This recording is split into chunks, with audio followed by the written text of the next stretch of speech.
Snazzy Sonia.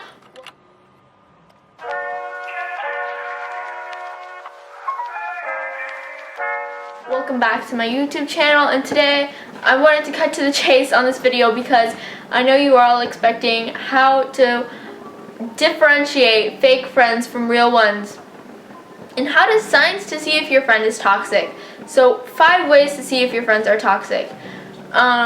This video is based off of my own personal experience. Thankfully, I have a lot better friends now, and I'm not really involved with those bad people. So this is coming from someone who used to be friends with a lot of fake people. So here are the signs, and here's how you can tell. So number 1 is that they don't really trust you. So ways you can tell is that they don't trust you, they don't tell you anything instead, but you trust them, but they don't trust you. Now this can obviously be on your end. If you're notorious for telling this person secrets, then they have all rights not to trust you because you would be the toxic one in that case. But if they don't listen to you, they don't care about what you have to say, they don't trust you, they don't believe in any of the reasonings or anything you have, they always side on the other person's side in arguments, then chances are they're toxic, and best if you drop them. They blame you for stuff that you obviously didn't do, or if they've done something and they blame you for it, that's another very toxic trait. Like I said, like if they don't listen to what you have to say, they don't really trust you, so they're always gonna blame you for things that they do. That's very wrong. Or just to clean their own name, they blame you for everything. That's toxic, and it's making everyone turn against you, and that's really wrong.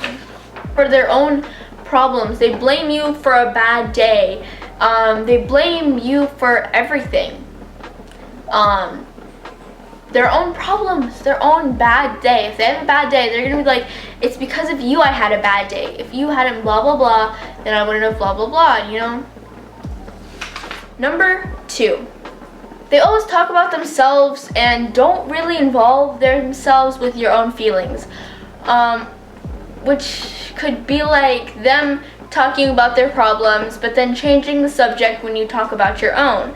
They never want to talk about you. It's always them, them, them. It's always about them. All their problems, they don't want to listen to yours. All the conversations go to them.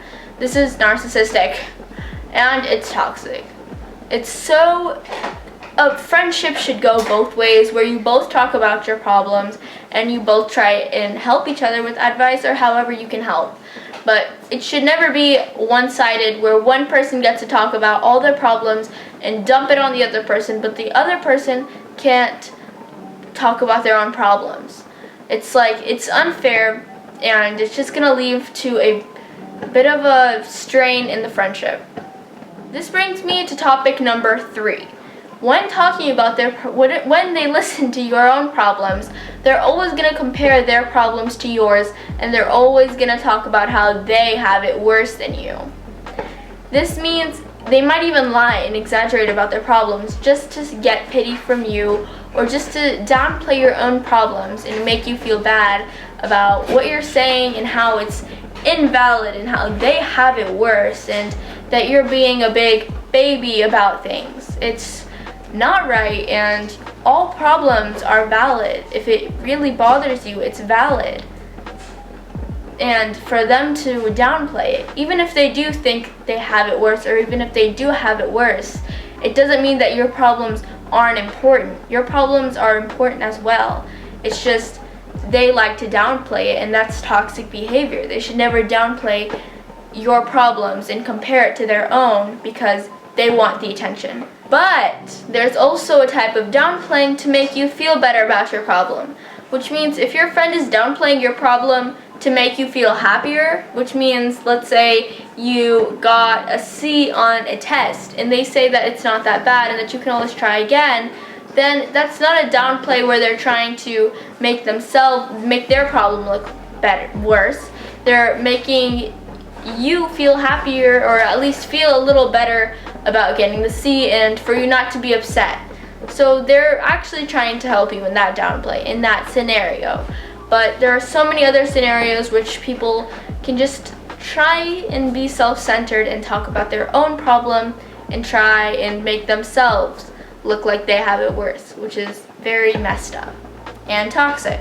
Number 4, they act different around other people, and I mean in a very bad manner, which means if you're around someone, they might talk trash about you, sometimes behind your back, sometimes in front of your face.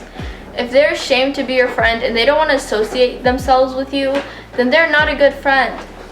Because if they're making you look bad, talking bad about you with other people, then that's toxic, that's bad behavior, and they're being rude, and they're just not a good friend. They shouldn't have a bunch of different personalities in front of different people talking bad about you. They feel embarrassed to even talk about you as a friend.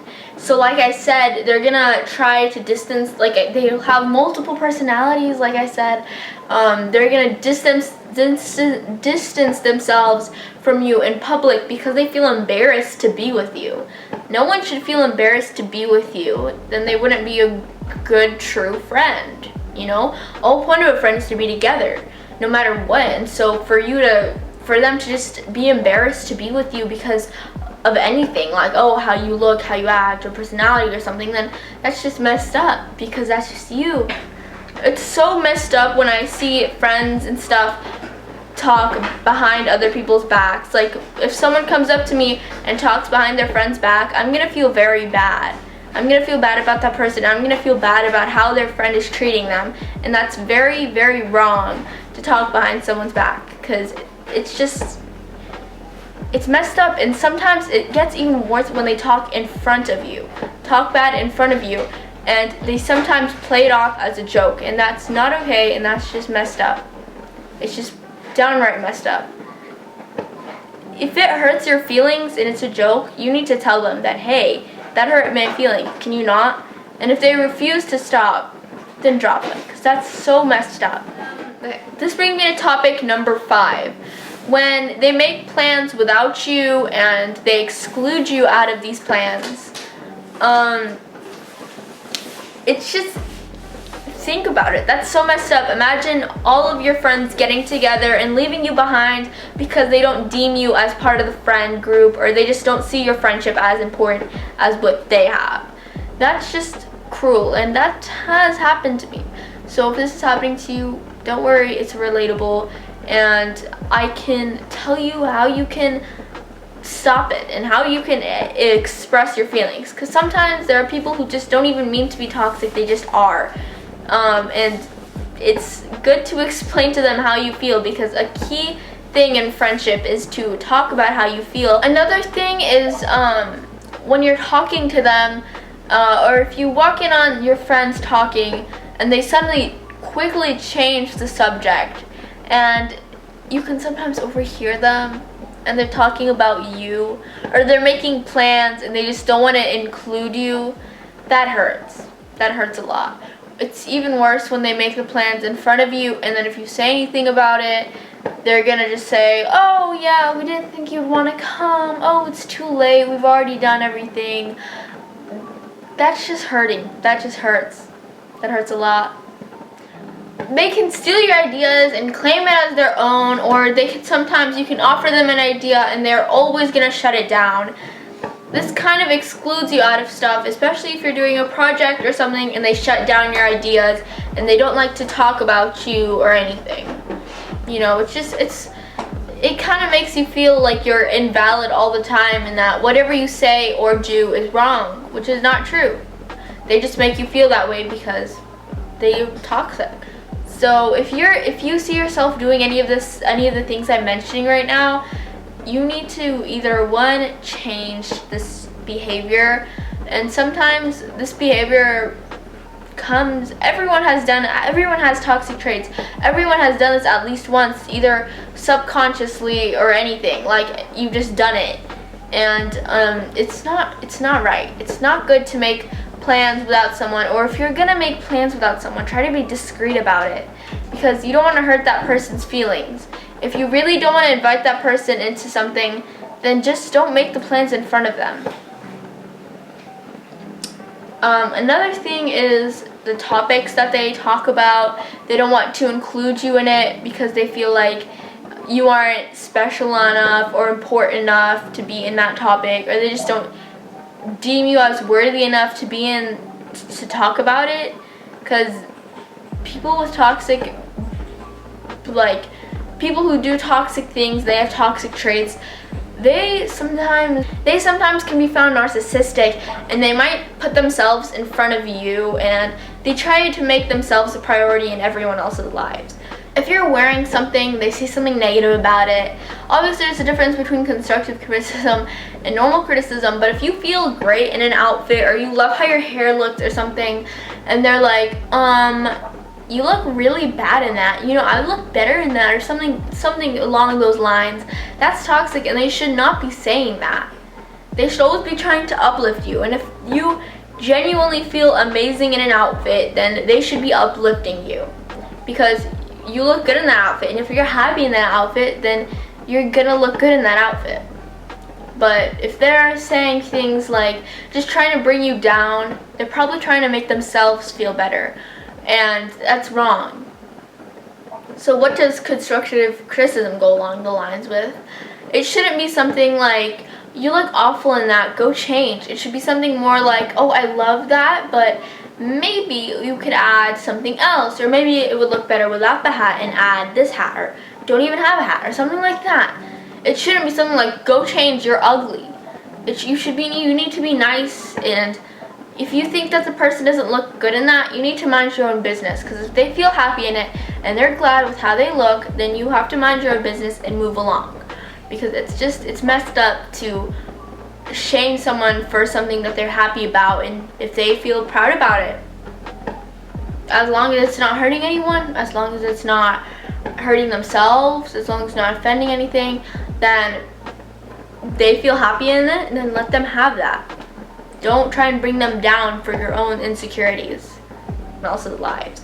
So if you're dealing with these kinds of people, or if you deal with anyone who's just doing any of the traits, or if you actually do any of these traits, you need to change that. Okay, so and I know it can be hard, because sometimes toxic people are the only people you have, and sometimes they might not always do toxic things. But if it really bothers you and you really need to discuss it about them, I suggest discussing about how it's bothering you. And if they ignore you after that and they don't want to change their behavior, then drop them, forget about them. Slowly drift away from them, because it's wrong, and it's cruel, and it hurts people's feelings. It's not right. And this is more one of the serious videos I've made so far. It's a serious video, and I'm addressing the topic because it's so important to talk about this, because I feel like not many people address the subject of toxic friends and toxic behavior, and it can really lead to serious mental problems when you surround yourself with toxic people. So it's just best to distance yourself from that, and if you are watching this video and you do have done any of the things I've mentioned, please try your best to change this behavior, and don't do it. It's messed up, and you're probably going to lead to someone being sad. Thank you for watching this video. Make sure to like, comment, and subscribe, and if you want, you can leave a comment down below about your experience with toxic people, because sometimes they can be funny, but sometimes they can also be sad. But yeah, you can always leave a little story at the comment sections. I might read it, I might reply, I might like. So I'll see you guys in the next video. Make sure to like, comment, and subscribe like I said, and toodles.